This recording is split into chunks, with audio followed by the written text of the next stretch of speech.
All right. It's spelled devil, but it's pronounced Deville. There goes my favorite line. Fuck. Hmm?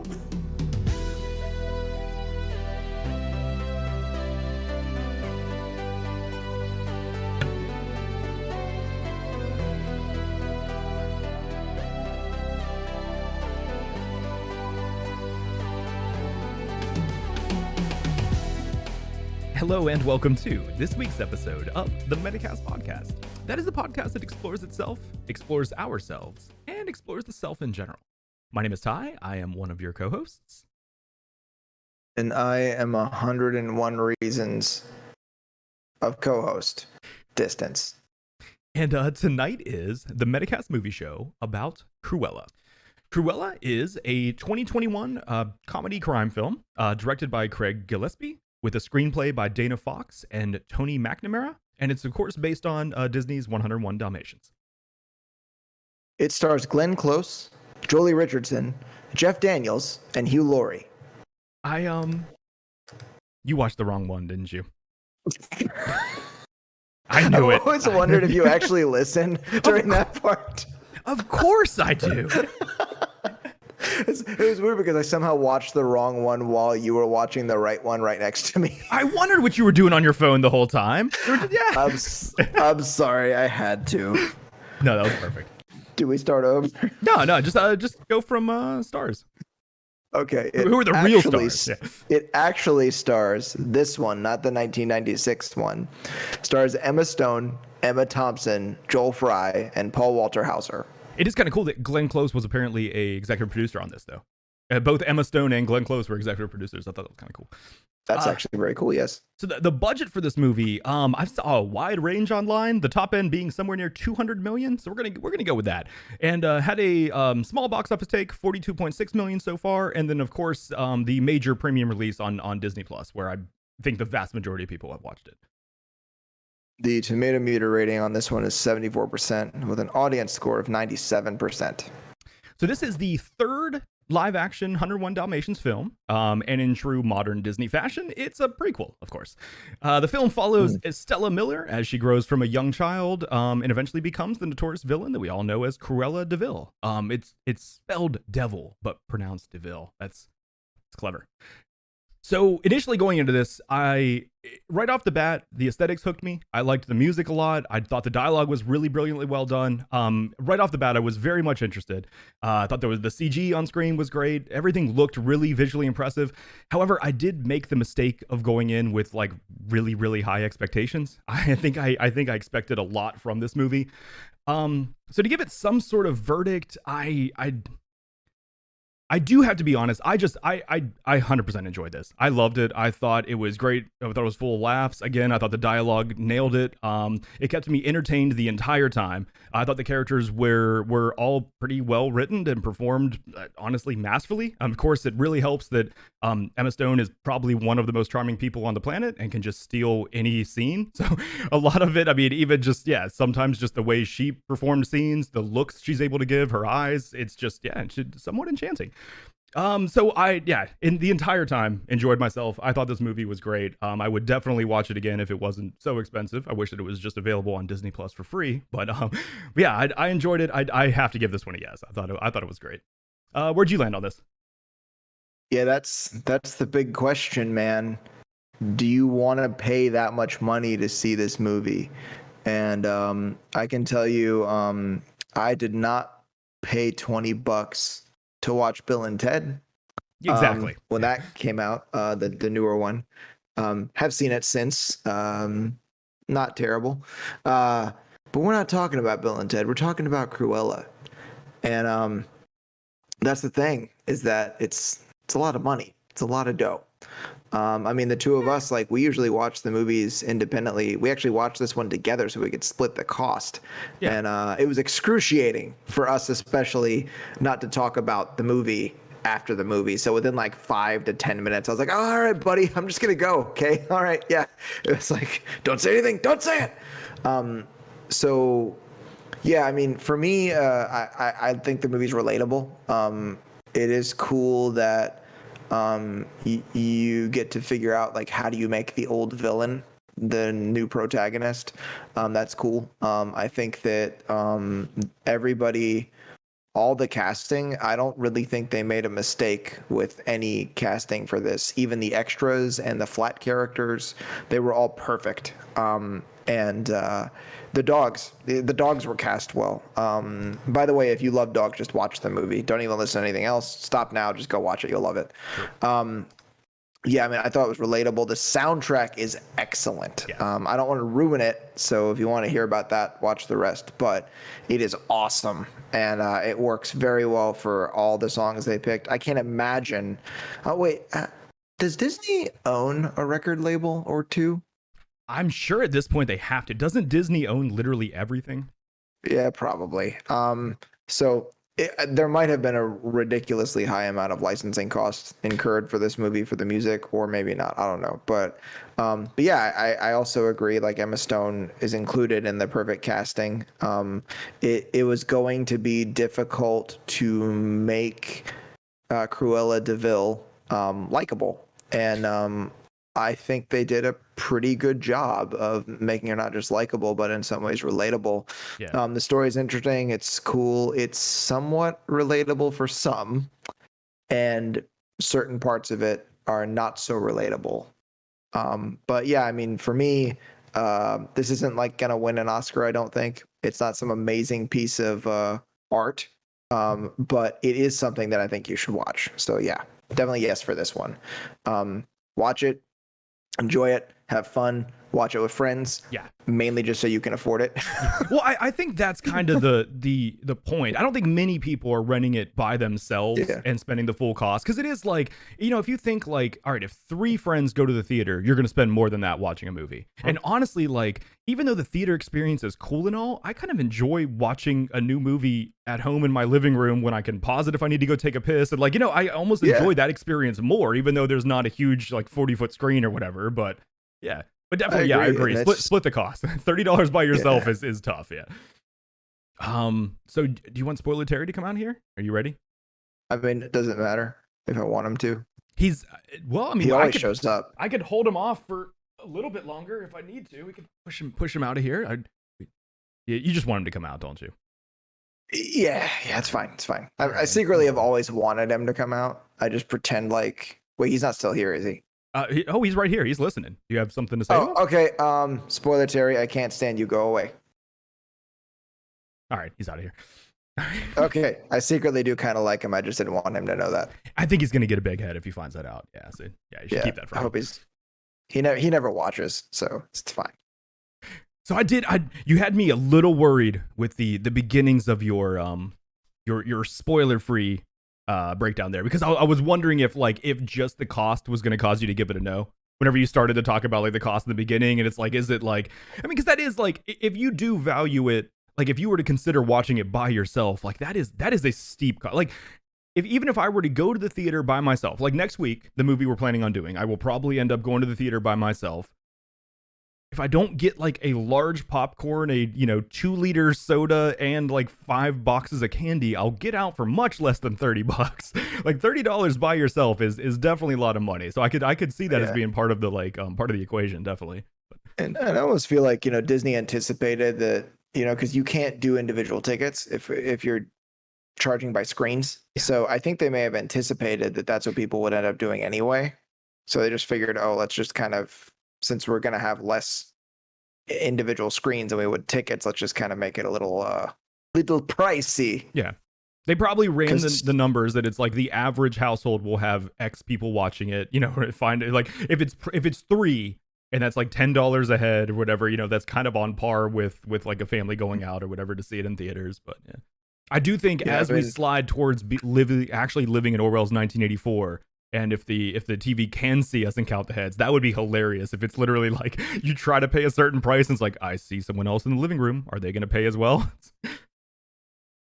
I mean, who knows? We might already be there. Oh God, I did buy a new TV. Do you think it can see me? Probably. That's cool. I'm into it. All right, so starting into like the actual notes here, I do think how do you feel about the intro? That little like the intro monologue where it starts with even her talking about like this necklace is excuse me, this necklace is the reason why I'm dead. I thought that was like interesting. It was kind of weird. Oh, shit. I gotta change my favorite line now. Fuck. That's okay. Yes, that was strange. And I was like, dead. And of course, yeah, I thought it was cool. I liked the introduction. I liked that it was kind of like an anti-story. The whole oh, don't worry, we're just getting started. There's more bad things to come, I promise. That's a nice touch. So yeah, I liked it. I like this the style. I liked this sort of and was that Emma Stone in the intro? Because that voice sounded very different. I believe it was. Maybe? Hold on. I don't know if I could find that out. But it sounded different. It almost and there's a couple scenes where she sort of sounded like did you ever watch Penny Dreadful? Yes. Not like every episode, but I've seen a few episodes, yeah. There's a couple spots where Emma Stone's voice sounded a lot like Eva Green from Penny Dreadful with the character that she played. I could kind of see that. I did not hate her accent. I thought it was the accent was pretty good. Yeah. I would love to ask some British people about it and see what they think, because I've noticed that there's subtleties about certain like British regional accents that a lot of people just don't get. Yeah. So I'd be interested to actually hear some British folks tell me. But I mean, for me, I thought it was okay. I mean, you could hear her American accent poke through a couple times, but I mean, Tom Hardy's British accent pokes through when he's doing an American one anyway. It's normal. I don't think that there's any actor that can avoid it when they're doing an accent. So the narrator is not credited. At least not here on IMDb. So I'm not 100% sure. I thought immediately that it was her voice, but now you've got me questioning it. I'm not sure. What if it was Glenn Close? That would be cool. That would be kind of cool if it was. That would be a neat little Easter egg. But she would also be credited if it were her. I would think anyway. Maybe I could see like getting the executive producer credit and just sliding by with just that and having that be like a hidden thing. But God, if it wasn't $30, I'd check it out. I'd listen to the beginning again. But me too. Yeah. I would because I don't know. She might have been like, it could have been Emma Stone just doing a different voice. Of course, I mean, I do find it somewhat irritating that someone actually said cup o' tea. Yeah, that was kind of funny. It's almost like there was an episode of Top Gear where James May, an Englishman, was very upset about how British the S-Type looked back in the 90s, like 90, I don't know, it was 2001, somewhere like 98, 99, somewhere in there. Okay. He was angry because of like, he thought that the car looked too much like everyone's stereotype of British. Yeah. Which is probably like really, the accent, like you were talking about, like not like specific to an area, but just kind of like, here's the British accent. Like, and he said something like, "Oh yeah, I'm gonna buy my Jaguar and eat some tea and crumpets and like all this other shit." Like it just kind of, he seemed irritated by it. But yeah. But once again, I don't know, Emma Stone, she didn't have like an over the top thing going on. I mean, the character was over the top, but I don't think she did anything like silly with the accent. Yeah. But the fact that someone said cup o' tea was very much like, oh man.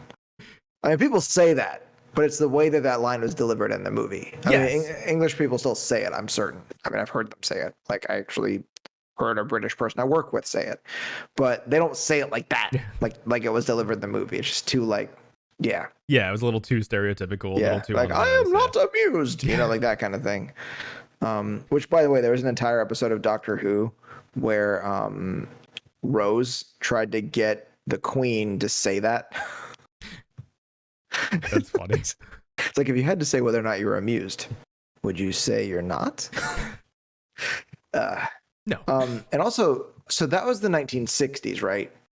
Well, yeah, there a few times mentioned the year. It seemed like, I think when she was younger, it was like supposed to be mid 60s, and then kind of went into the early 70s. Well, yeah, 10 years passed between young Estella we saw, and then like as Emma Stone picked up the character. At least I think it told us it was 10 years, I believe.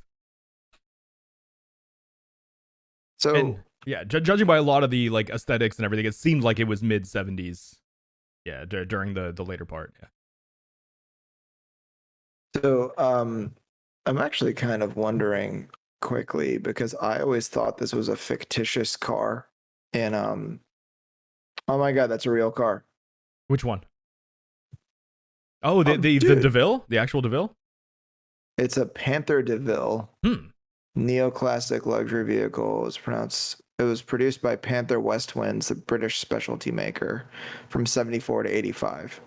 So, Okay. assuming that it was closer to the 70s, that was actually a period accurate car. Yeah. That's. I mean, I would Interesting. assume like, I mean, Disney does their homework. You know, like a lot of that stuff. It's like unless it like just didn't need to matter. But like, I would assume stuff like I even for a moment I thought the Range Rover was like not or the either Land Rover or Range Rover. I actually forget which one it was in the movie, but I thought that wasn't really period accurate. But then it was like, no, they've just always looked like that. They haven't changed their model that much. It looked like that back in the 70s as well. And yeah, I mean, I loved all the Jaguars in there too. There were plenty of those. And fun fact, Cruella DeVille's car actually has a V12 Jaguar engine, and they made those with Jaguar engines. Apparently, though, in the movie, they put a Chevy V8 in it, which is Huh. sacrilege. Yeah, it should have been a V. They should have Not put the everything. Viper V12 in there. That's what they should have. It's a well, this isn't a car podcast. Who cares? I always mention the movie cars, and I always mention like accuracy, just because I like to know like Yeah. you know how well they stuck to the period. And sometimes the cars are completely period inaccurate, but they just look so damn cool. It's like put it in the movie. Yeah. True. Um, And we do make it a point kind of to look at like some of the period, like I mean, movie cars, movie guns, that stuff. I don't think this movie didn't give us any guns to talk about, but it did give us plenty of cars, yeah, plenty of the aesthetics around there. Yeah. it's just Go ahead.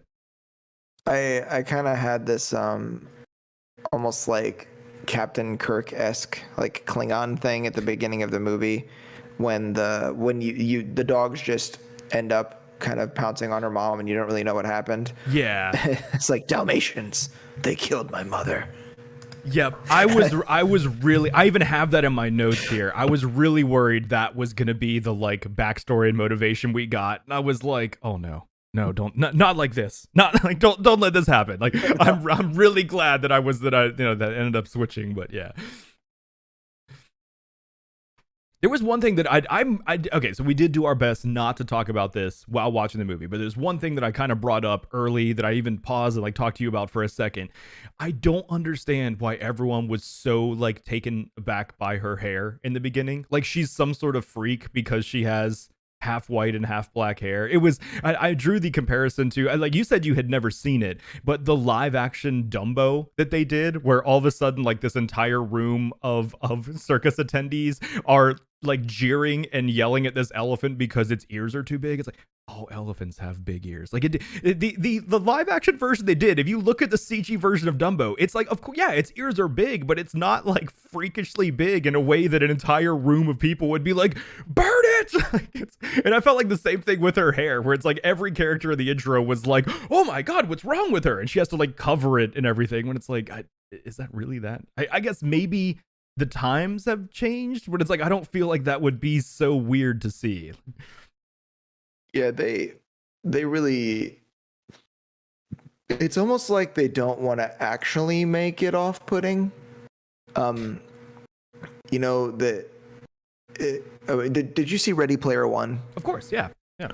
When the sort of kind of love interest that is actually like apparently like a resistance fighter against like the big company. Yeah. She's like, oh, this is not what I look like in real life. Like, oh, you're a gorgeous young woman with a tiny scar. And it's like a cool scar too. It's like it's not even like a bad. It's like an actual cool scar. Well, have you ever read the book? No, I don't read. I don't read fiction. Anyway. In the book, it's like it's even described as like basically all that's wrong with her is she's like a little chubby. Like it's literally I forget the word the author uses, but it's still like it's kind of the same thing of like it's like, oh, this isn't what I really look like, and it turns out it's like, oh, okay, you're like 10 pounds overweight. All right, that's fine. Yeah, like everybody has body image issues, like I guess a little bit.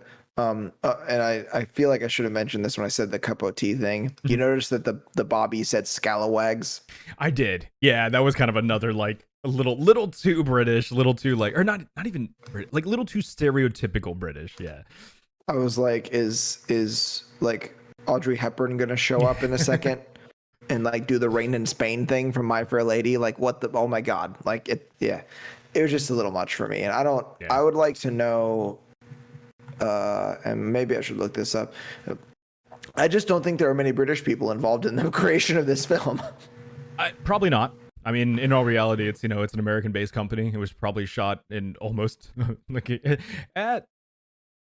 I was gonna say it was shot all on sound stages, but I really don't know. I wonder how much of that was actually shot. Yeah, I'm interested now, but yeah, I'm not sure.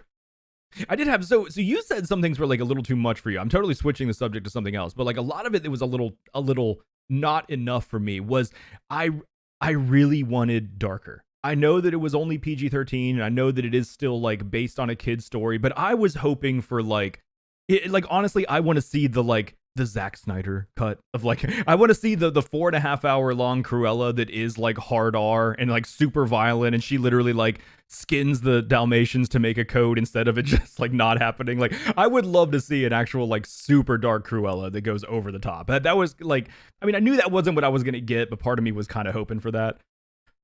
Dude, you're like, okay? Well, you're asking like for like you're like Cruella, the Joker story. Yeah, that's what I thought I was getting. Yeah, but Cruella, like, you can't. She's such a kooky like villain, you know. She's not. And really, the Joker isn't. What? No, the Joker is criminally insane. You can tell. I mean, Cruella DeVille kidnaps 101 puppies for the purpose of skinning them to make coats. Is that not criminally insane? Well, I mean. Not really. No. I mean, people wear fur coats. I mean, not made of other people's pets. It's how you like perceive but those 101 Dalmatians weren't actually all someone's pets. I thought they were Pongo and oh no, they didn't have all those. Right, hold on. What is the story? I thought they were. It's not that Pongo and Priscilla had that many puppies. What did really happen? Well, they had a couple puppies, and I think they didn't have spots. Like, I don't. Oh my God, we're actually talking about the storyline of 101 Dalmatians. Okay. Because I mean, I'm not saying. Look, okay.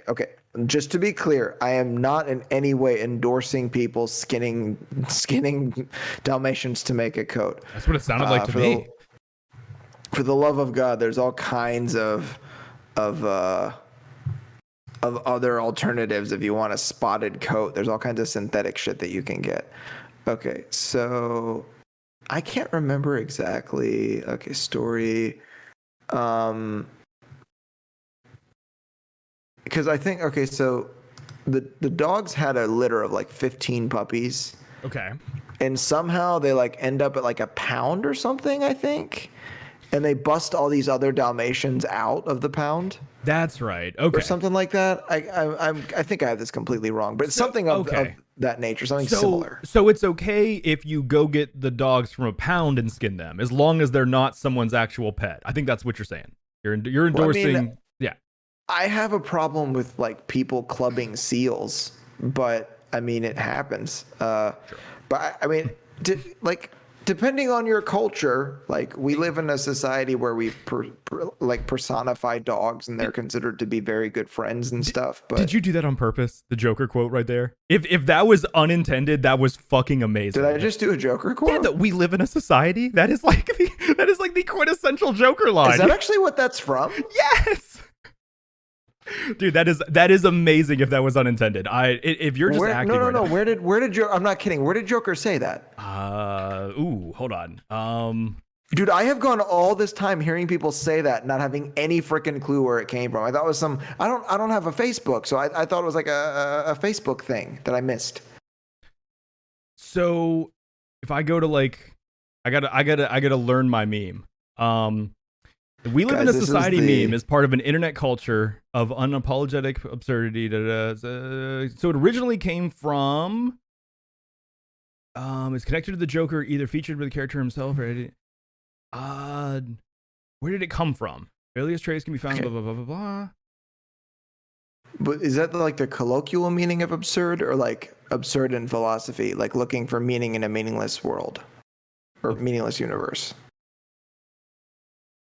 You got me there. Hey, thanks, Sarah. Distance. Sarah loves your American Psycho print. Oh, I see the chat now. Thank you. It is a very fun print. So I don't know. Okay, this is gonna take way too much reading to figure out. Like, I'm assuming the Joker said it in a comic book, and then it just became a meme with pictures of the Joker next to that quote. And according to what I'm reading here, I think we may have overlooked it. I think that Jared Leto's Joker said it in the Snyder cut, actually. Yeah, it even says, "Wait, did Zack Snyder really put this meme into Justice League?" And yes, he did. He did actually. Yeah. Yeah. So at the end when he's leaning on the car, he literally says to Batfleck, he says, "We live in a society where honor is a distant memory. Isn't that right, Batman?" Like, so it's like he kind of brought the meme full circle and actually had the Joker say it on screen. But yeah, it's just been like a Joker line for a long time, though. Yeah, so I wasn't really, but I guess the thing Cruella at least knows that there's something wrong with what she's doing, whereas, and seems to take a few things seriously, whereas Joker just doesn't. There's nothing rational about him. But I mean, I don't know what kind of dark you were looking for. Like, what kind of story did you want? Well, okay, so like a few of it felt toned down, and like, for instance, that she didn't kill the dogs for the coats. Like, yeah, I wish that that would have really happened. Like, I wish there would have been a darker turning point with that character. That's where they really turned and became more villainous. Same with killing the Baroness at the end, rather than just getting her sent to prison. I think it would have been cooler if she did actually just murder her. Like, I don't know how they would have gotten away with it, but like that's the darker I was hoping for. Not literally like, you know, like actual like gore on screen, crazy stuff like that, but like just a little bit of a darker character that maybe similar to Joker, showed like someone super relatable that at a certain point went over the edge and then crosses the line to like, oh shit, they are actually the villain now, not the anti-hero that I was watching the whole movie. Yeah, I get what you're saying. I mean, it would have been very true to the character, I guess. Yeah. If that's what she'd actually done. But it's like the problem, there's a challenge that, like in the series have you watched that with Penn Badgley? I've only seen 2 seasons of it. I don't know if there's more than that. But. I don't think the 3rd one's out yet. There's plans though for that one. Well, the thing about, and we've talked about this before, like when we compare, like I've talked about WWE, and you've said, you know, well, they have years and years and years and years to develop their character. So like even if but in a show like you have all of this time to screw up the audience's moral compass. Yeah. And that's where you end up going for the bad guy. Plus, I mean, Penn Badgley he's perfect for it. Sure, like he does the role really well, because most of the characters he's played in the past have been super likable, like very charming, endearing characters. So same with Breaking Bad. How long it took to get to the point of that's a good point. Yeah. And you know, so with Cruella, like it would have been really, really hard to still want the audience, like, so for the audience to still want Cruella to be the winner, because even though life isn't a win-lose situation, movies are. I think that it would have been challenging for the audience to want Cruella to be the winner and also have her like kill the puppies. Because the thing is that in the 101 Dalmatians storyline, she never actually does. But she wants to. So you never know. Like maybe she would have gotten to the moment and been like, I don't know though. I had those 3 puppies that I stole from my birth mother. And I don't know how I feel about this, because I actually, and actually if I really dislike Dalmatians. Every time I've hung out with a Dalmatian, they have been intolerable. Yeah, they're they're normally rescue dogs, right? Like normally they've spent their early life working as like firehouse dogs a lot of the time. Like, yeah. Oh yeah, working breeds tend to be very fussy when they don't have, you know, like a job. Any other times go adopt a German Shepherd that used to be a police dog, and they're all going to be yeah, and so it's like, for me, it's almost like, I mean, I wouldn't want the dogs to die in the movie, but Dalmatians do irritate me. The ones that I've hung out with have been like, I know what it is. Dalmatians killed your mom, didn't they? I know what it is. I got it. No, a crazy person with a whistle killed my mom. Yeah. And then I found out she wasn't actually my mom. Spoiler, what? Terry. Get out of here. And Mom, if you're watching, I know. Oh my God.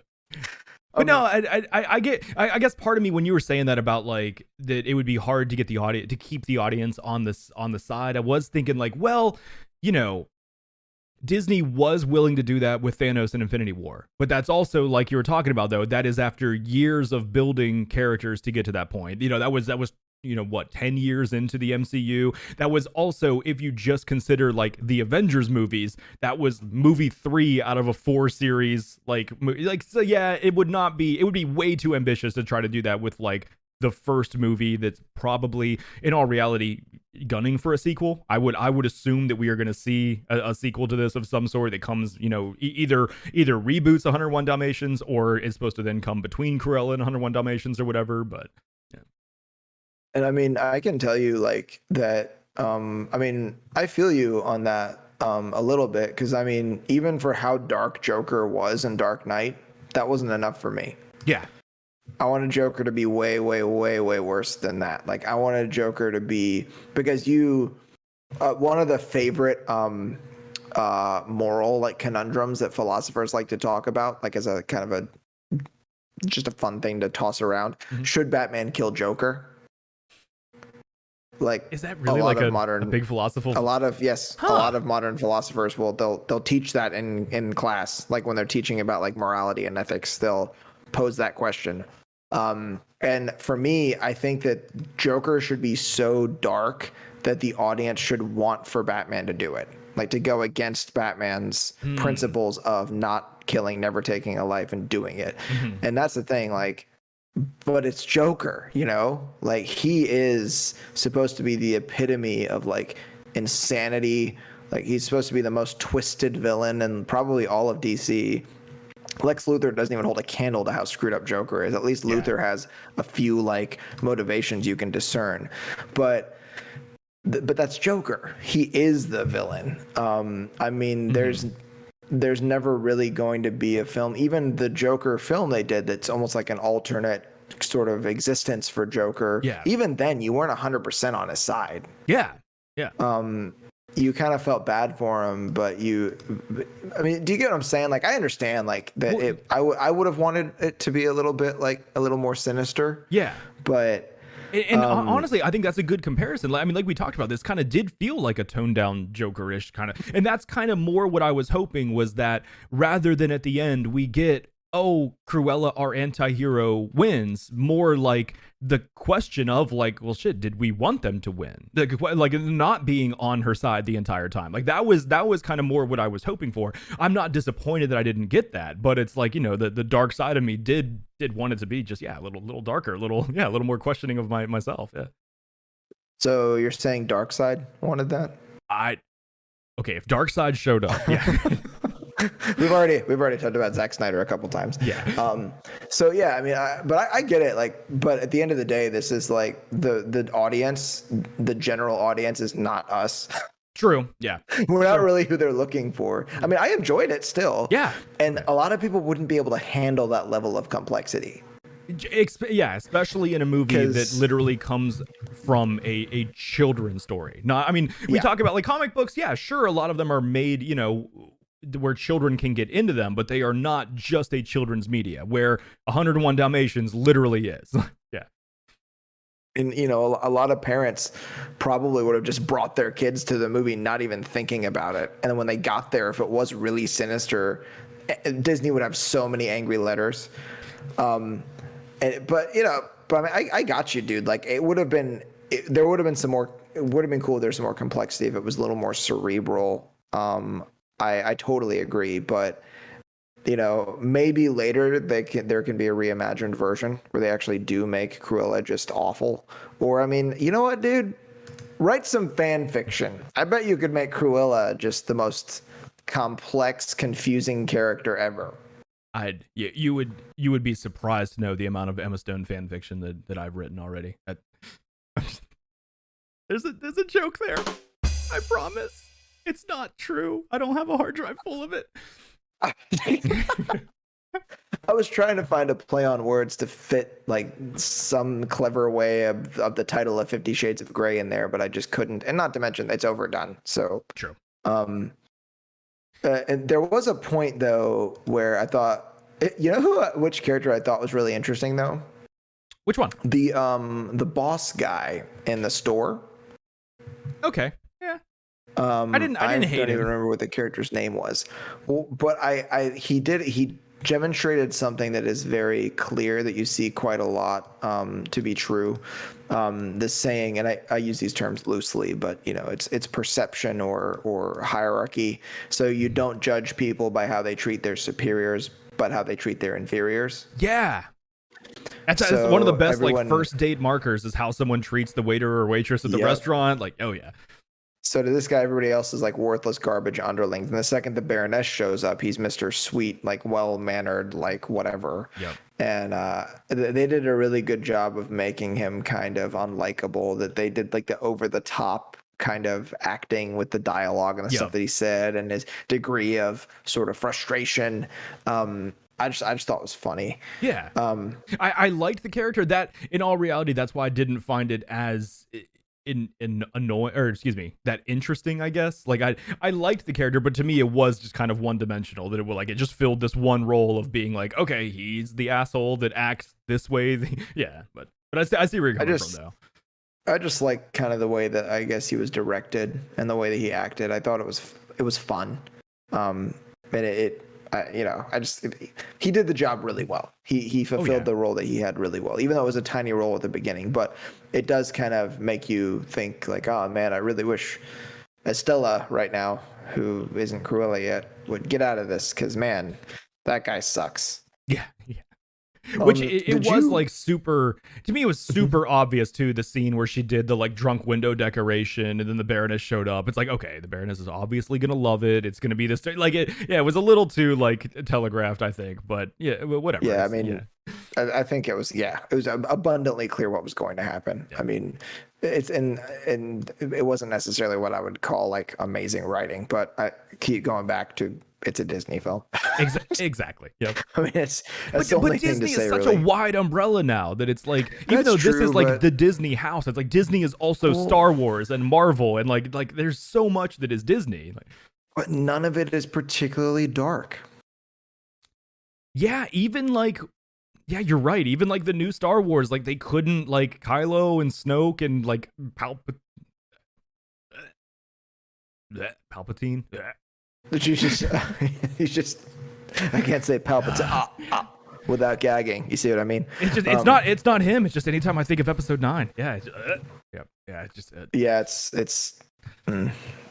disappointing to say the least. Yeah. But hey, they continued the tradition of terrible dialogue. So true. Yeah. Good on you for honoring the past, Disney. I did think it was interesting that the Baroness comes in and like talks about the award and gives her team like 5 seconds. Yeah. To kind of enjoy the glory. It's like now we need to do the next one. I did find it somewhat irritating how much of a Devil Wears Prada vibe I got from it. Yes, definitely. Yeah, I got that too. Yeah. Which wasn't that also Glenn Close? That was the other Glenn Close, Meryl Streep. Oh, it was one of the failed Glenn Close clones. That's right. Yep. That's right. Yeah, they botched it. Yeah, like in the bad Alien movie, like Meryl Streep's like, kill me. Ouch, dude. I mean, Glenn Close is really awesome and has done lots of fantastic work. But I mean, Meryl Streep, she's done her fair share of stuff. We're just kidding, Meryl. Since we're such close friends, we just want you to know that we're kidding. I don't know you as well as he does, but Miss Streep, I'm sorry. I appreciate your work. It would have been hilarious if they cast her as the Baroness. I think that would have been really funny and it would have worked really well. But I mean, what else are you going to do? Really, it's someone who's a narcissistic kind of fashion mogul. Like, there's no other way you can go with it. It's gonna come out Devil Wears Prada no matter what. True. Yeah.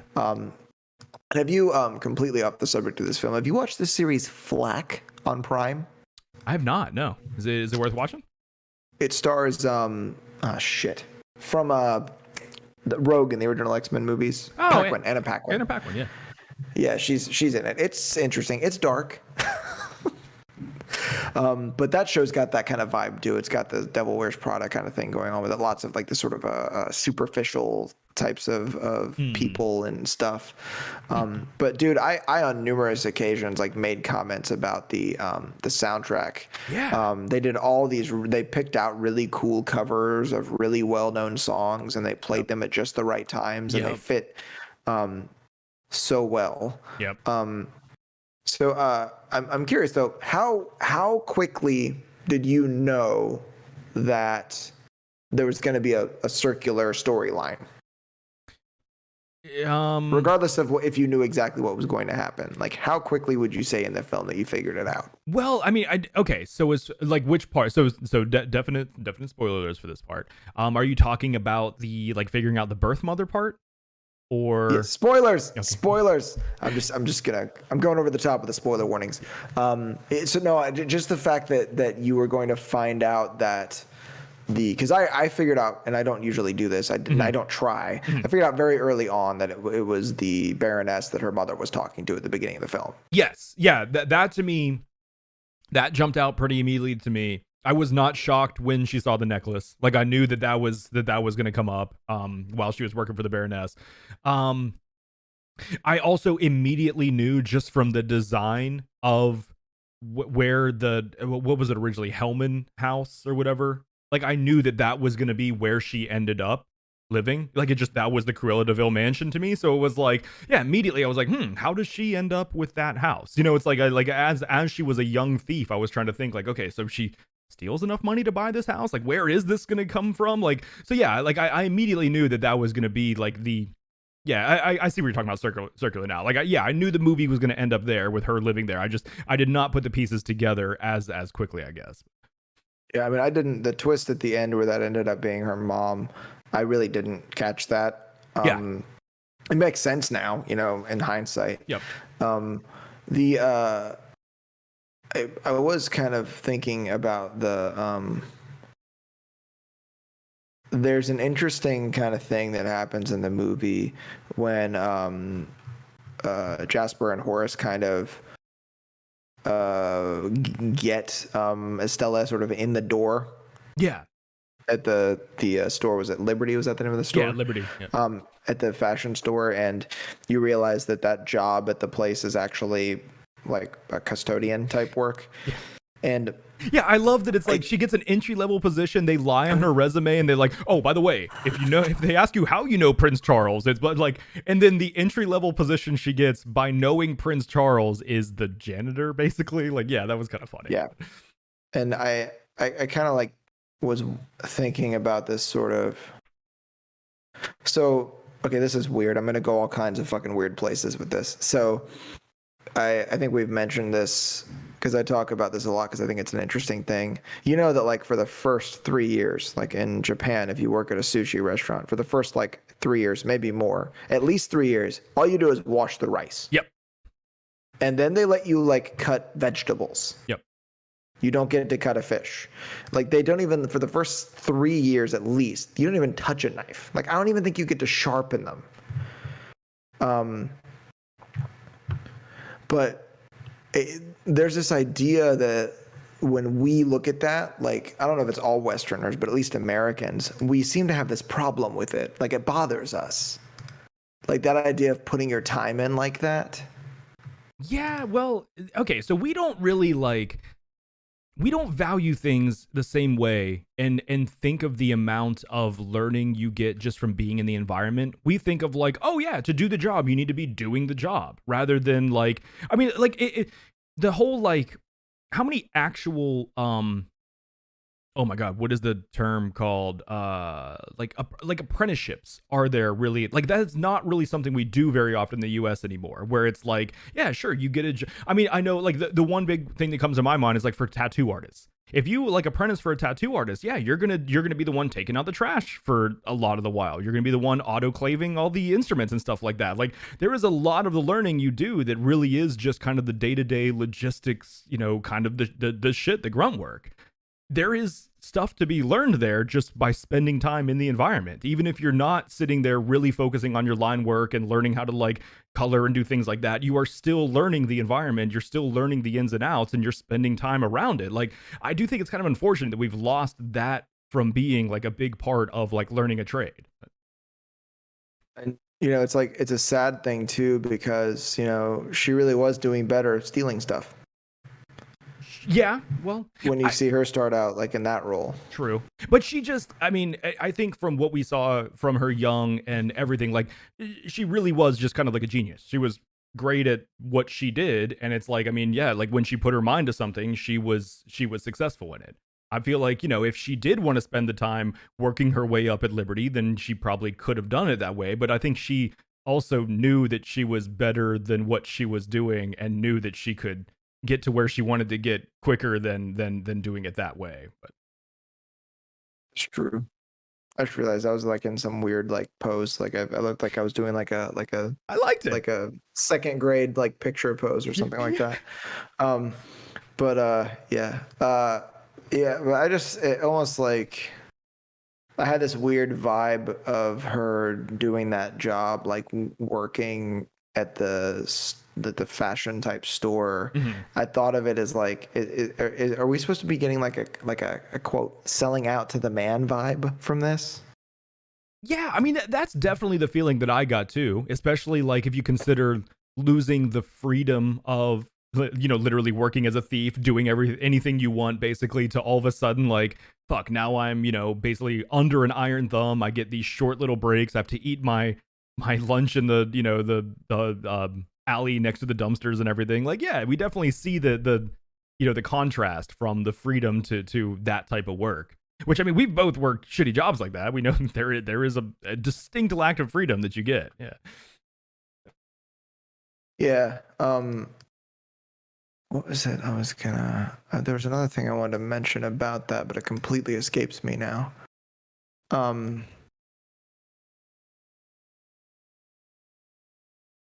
Crap. Whatever. I'll remember it later if it's important. I do wonder who their dog trainer is for this movie, though.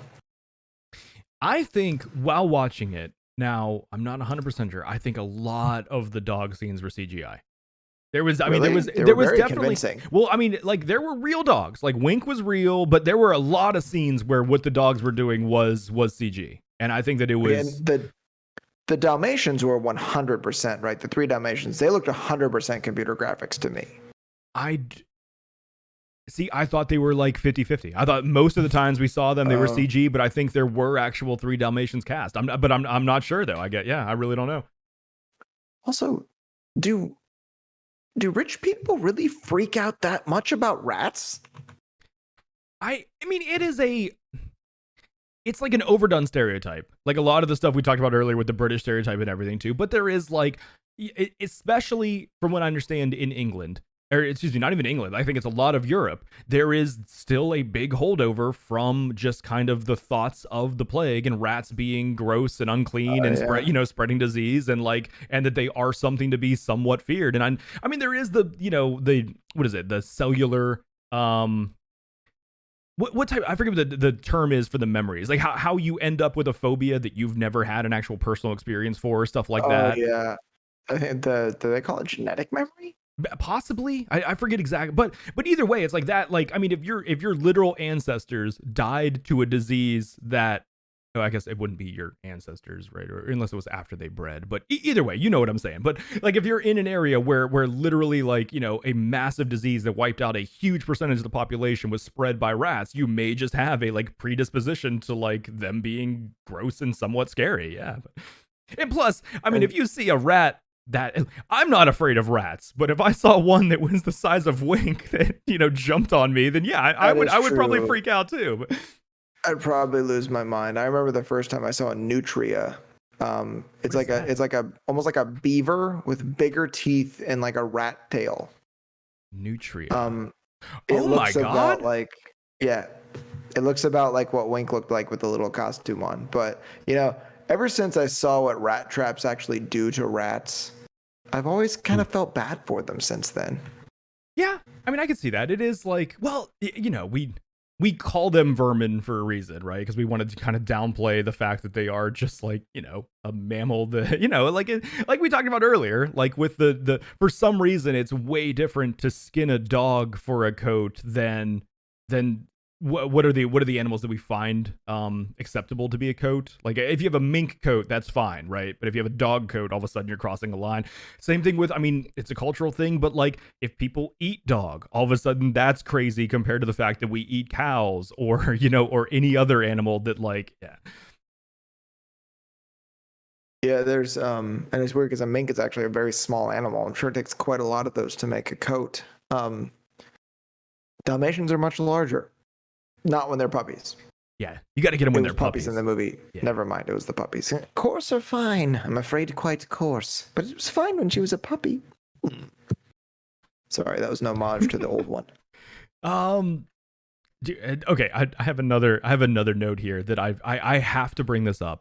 This is another thing I said to you while like we cheated so much during this movie just simply because we did watch it in the same room. This is the first time we've done this in however many episodes of reviewing movies. But how incredibly hot is Emma Stone with a mustache?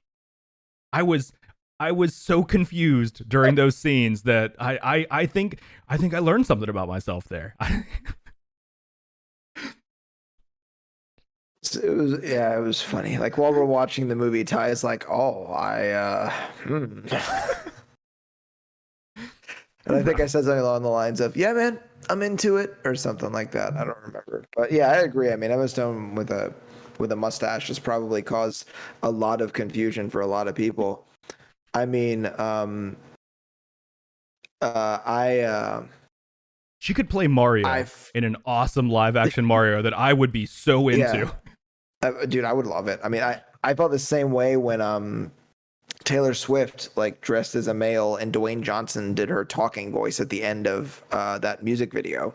I was like, I am very confused about all of this. It was all quite strange. I mean, I had several friends tell me the same thing, mostly female friends, but still, they were like, "This is confusing." Yeah, I mean, there was something about that that was strange because, like, not much about him has don't change except just wearing a mustache. It's like, hey, he's still got them big eyes, and everybody likes that. I did kind of wonder though, Art or Artie, that character. Yep. Didn't his wardrobe seem very inspired by A Clockwork Orange to you? Yes, I got two major vibes from him. One of them was Clockwork Orange. The other was David Bowie.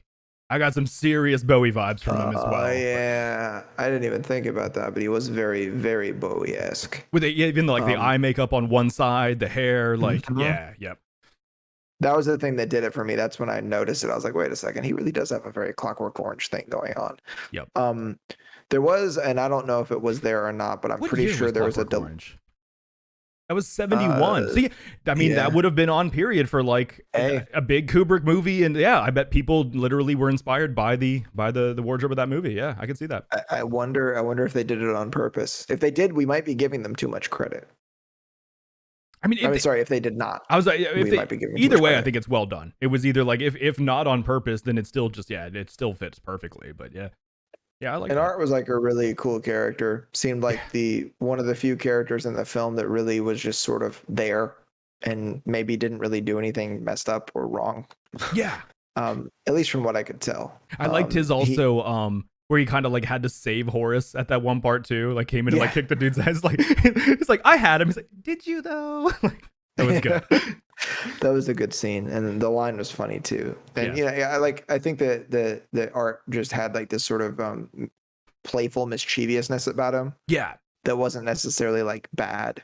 And I only saw it for a minute, and once again, I'm curious to know if it was period. And actually, I'm gonna look it up right now. I'm pretty sure that at the gala that Cruella crashes. I think when she shows up in the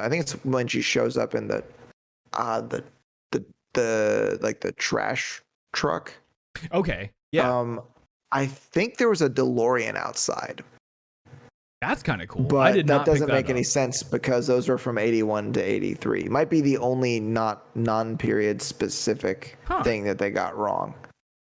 Yeah, I I was just wonder. curious. Yeah, I didn't notice if it was there. I thought there was one, but it wasn't worth being like, bro, can you rewind it so I can see if Back to the Future happened in this or not?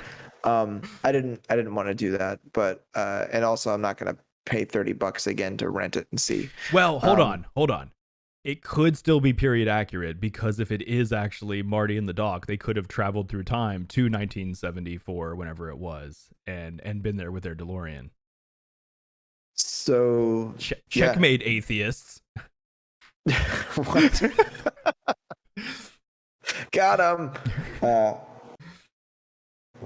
And I think if I recall, I only noted that there was one Cruella laugh the entire movie. Yeah, I liked that wasn't overdone. I liked that it was like, And yep. the one that they did was cool. There you go, buddy. There's your darkness right there. Cruella sounded just a little bit like the Joker. Yeah. Dark. Thank you, Zack Snyder, for your contribution or whatever. Let me see. Do I have any other like movie notes I really want to touch on before we get to the other sections here? I got a couple things I want to say about acting. Okay. Let me hear your spiel on acting. So everybody, I think a lot of really good actors have this signature thing that they do. And I think I talked about it when we did Blade Runner, the first Blade Runner. Harrison Ford has this weird, like, kind of sneer thing he does. And I can't do it. It just comes out Billy Idol. Yeah. Whenever I try. I know what you're talking about, though. I can picture his face doing it. Yeah. And a lot of actors do. They have this thing. I mean, The Rock, obviously. Dwayne Johnson has his eyebrow. He's also got the grin. The grin's a thing. Tom Cruise has his grin. Yep. Everybody's kind of got that sort of thing. Emma Stone has this like trembly half smile thing that she does. Yes. It's in many of the films that she's in, and it's like a really cool kind of weird sort of nuanced look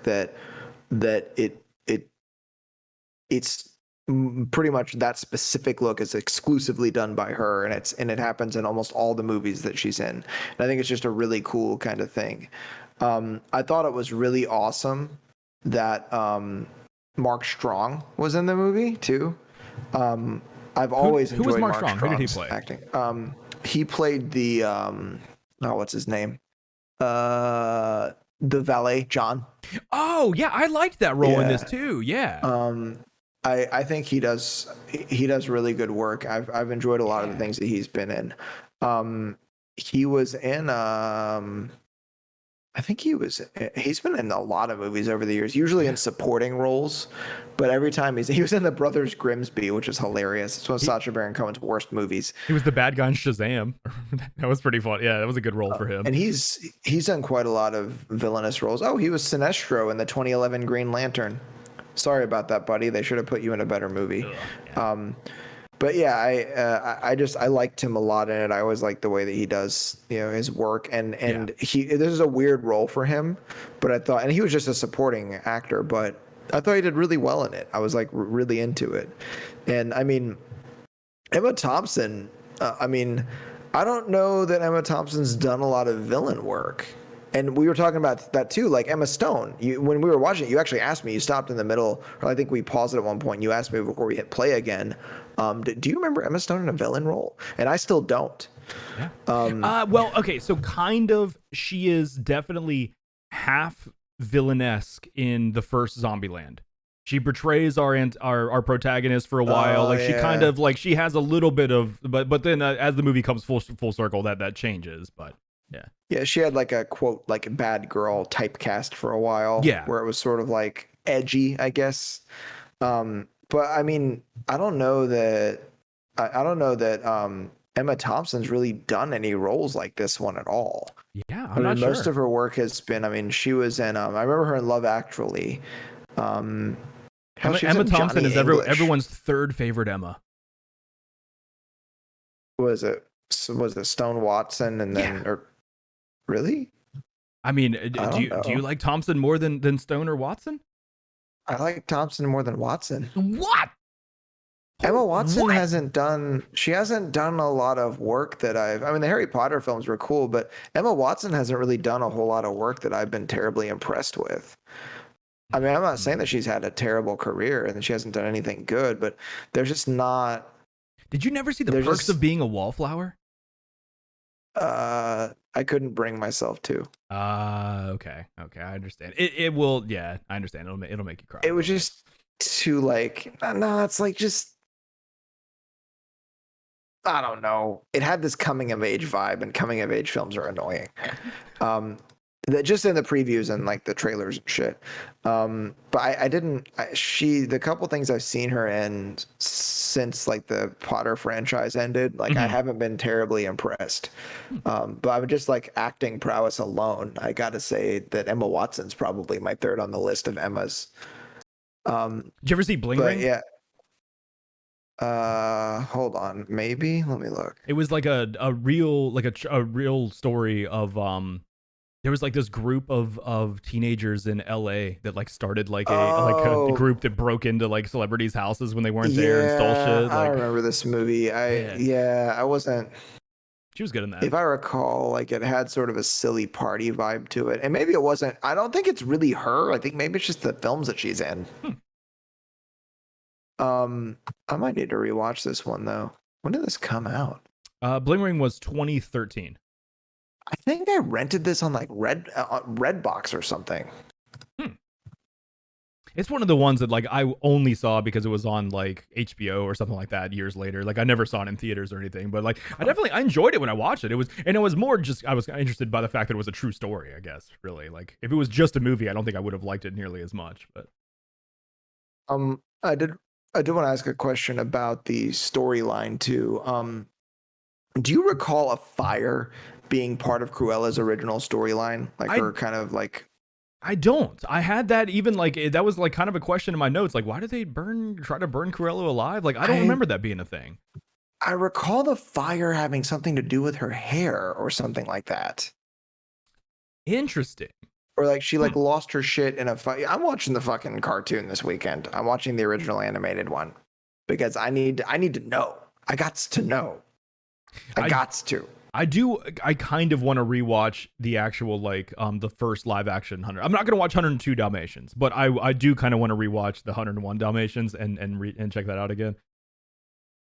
Do I have any other I'm ready to move on to self-reflection and some of the other parts. Do you have any other like actual just movie notes you want to touch on here? I have a question for you. Oh, I've got an answer for you. How do you feel about Chihuahuas? Okay, so I had a Chihuahua for years. Before having the Chihuahua, I was not a big fan. But then after having that dog, I say years. I think it was actually just right around a year or so. But after having that dog, I loved it, and I've definitely warmed up to Chihuahuas. However, the Applehead type, I don't nearly like as much as the Deerhead Chihuahuas, but I still think they're cute. Well, this movie has changed my mind about Chihuahuas. Did you fall in love with Wink? Yeah, man. I did. I really did. I usually don't go too crazy about animals really in movies. But yeah, man. Wink was great, dude. Yeah. Yep. Changed my mind about Chihuahuas. I mean, I can remember a friend in high school whose Chihuahuas would constantly attack me. And every other time that I met a Chihuahua, they just had this little guy complex that they couldn't get over. Yeah. That is, they definitely do have that. That is true. It's not like 100% across the board, but it's pretty consistent for the breed. Yeah. I do really like that. Did kind of bring to mind some of the awesome references to the like original movies and everything. Like especially, we talked about a few of them. Calling. I don't know if her name was actually Anita Darling or if that was just the word that they were using for her at that point. But calling her Anita Darling. The fact that it took me way too long to notice, but she meets Jasper and Horace as young, like being young, like that to me I thought was great. And then the whole scene with the dog owners looking like their dogs from the original, like that those references I think were really well done and spread it, like it didn't like throw it in your face. They were spread enough that it was just like tasteful enough for me. Like I liked that. Yeah, I agree. It really was a kind of like subtle. The way that they did it was very subtle, except for the end. It was pretty much at the end they wanted to draw your strict attention to it, Yeah, but it still wasn't that blatant, exactly, in yeah. my opinion either. So yeah, I agree. It was pretty cool. Um, let's see. What else? What else you got before we move on to self I think reflection? You got anything here? I think that's about it for me. I don't think I really had anything else that I wanted to say. Sweet. Well then, Yeah. yeah. Let's So we already talked about what I learned about myself while watching this movie. I really like a woman with a mustache. That is it. It took me a while to learn this about myself. It's been a few years on this earth but yeah, that changed. It changed me deep down. No, I'm just kidding. I mean, I'm not kidding. I did really enjoy that, but that is not what I'm doing for the self reflection section. No, what I really learned about myself was how much I care about, I guess, like the nuance to life. Having this type of story that is kind of like an anti-hero that kind of gives you the dark side of this villain. Like there's two types of villains that we see in media a lot of times. There's the ones that are like literally just evil for the sake of being evil, and then there's the kind of more layered villains that we get that actually you learn more about their backstory, you kind of empathize with them for some reason. I like that they kind of changed one to the other. The original Cruella de Vil that we had was very much just evil for the sake of being evil, and like the original one we had was kind of just literally that flat type of villain. Which I'm not saying one is better than the other. I think that there's places for that, but I do think that just like in life though, we want to make everything really simple because it's comforting. We want things to be just black and white, like Cruella's hair, or the Dalmatians, right? We want to believe that like, oh, this political party is good, and this political party is actually run by demons that drink the blood of children, and they're just evil for the sake of being evil. So it only makes sense to be against it. And it's like, and unfortunately, like I'm sure that's a very comforting thought to have, and I'm sure that like feels great because it's simple. But unfortunately, the world actually just is not that fucking simple. Everything is like we live in just this world of infinite grayscale, and I think that like the stories like this, they kind of have that anti-hero type vibe. Like, show me that in a microcosm kind of way. But what about you? I learned that I am a terrible person. Which taught you that? What actually taught you that? I mean, it's just when you get to a certain point in a movie, um,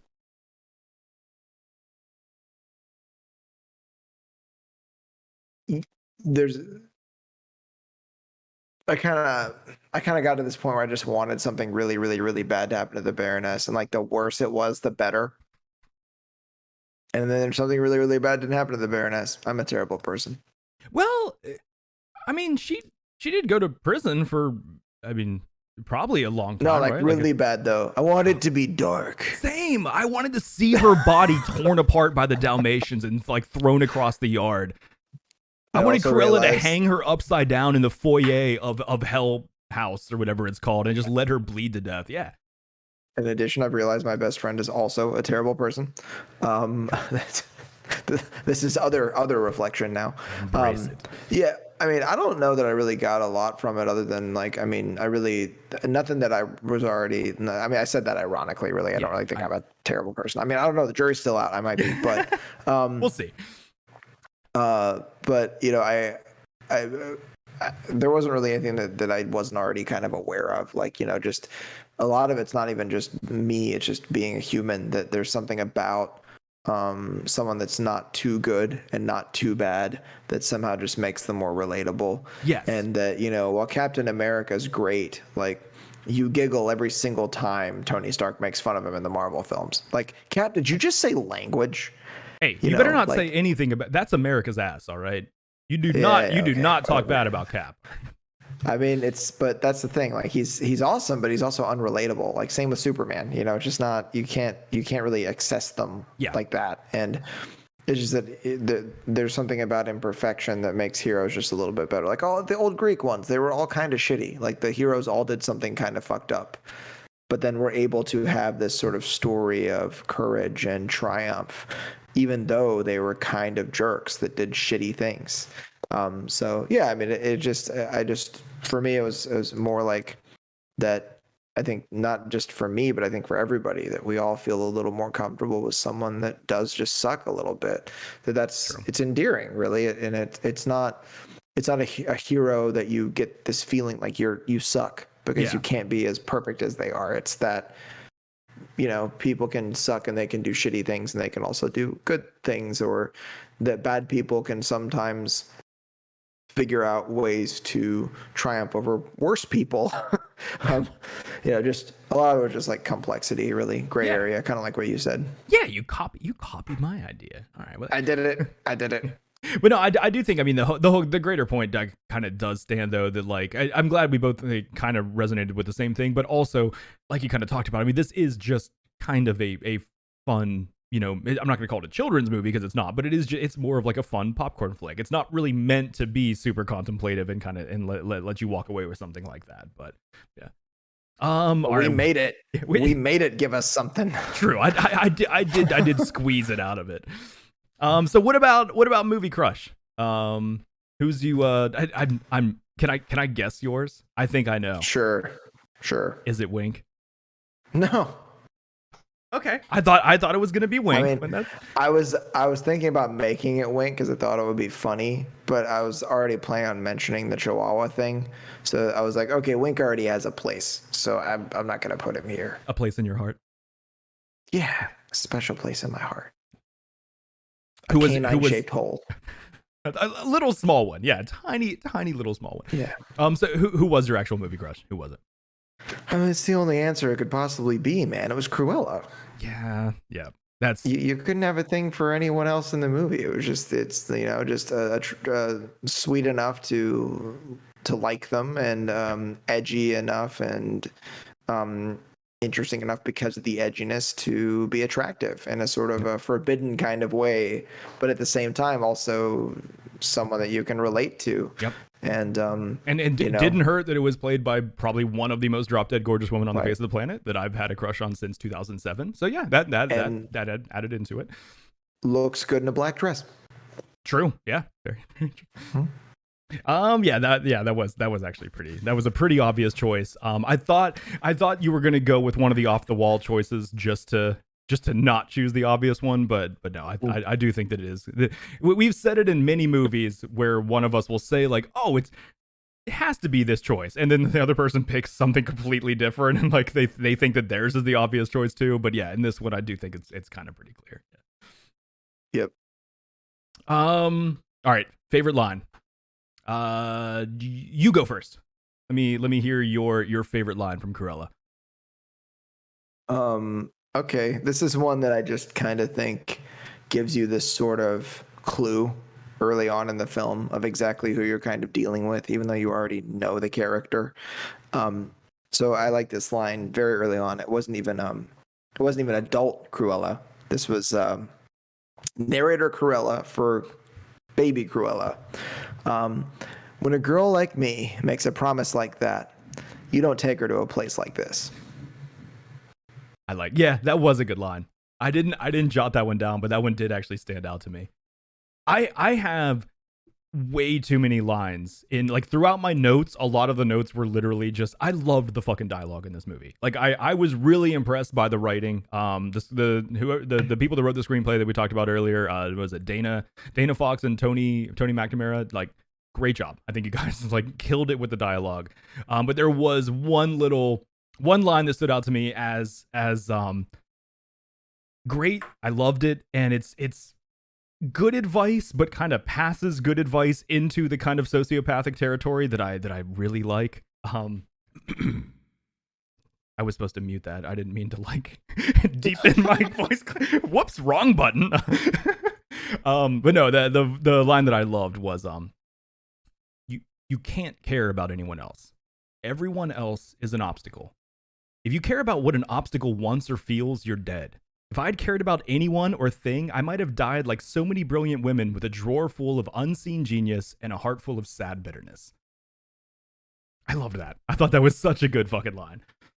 I agree. It was a cool line. I mean, she kind of like you said, I mean, she kind of puts that sort of sociopath kind of swing on it, but yeah, Like spin, not swing, spin. There's a kernel of truth to it that you do have to definitely care about yourself more than. But at a certain point, it's like, well, hold on, you can't just look at everyone else as an obstacle. But and it was a somewhat important thing for a woman in the 70s to say.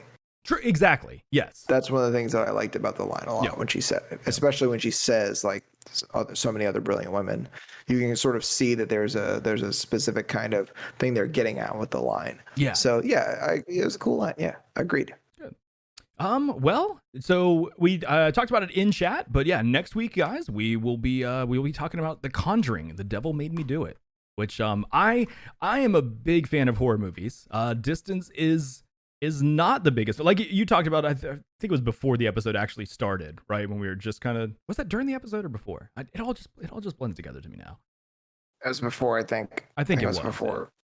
But you basically said that, like, for you, horror movies they're either just really bad or they freak you out. So it's almost like a lose-lose kind of, but.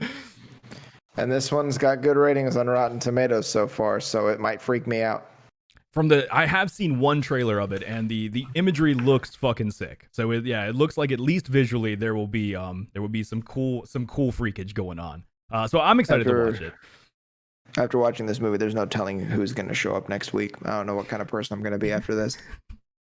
Well, I'm excited to see who you are next week. So guys, that is going to bring us to the end of another episode of the Metacast Movie Show. If you are watching this on YouTube and you've enjoyed the discussion, you can hit the like button. You could subscribe to keep up to date with the show, and you could even comment below and tell us how you felt about Cruella. We wouldn't oppose it.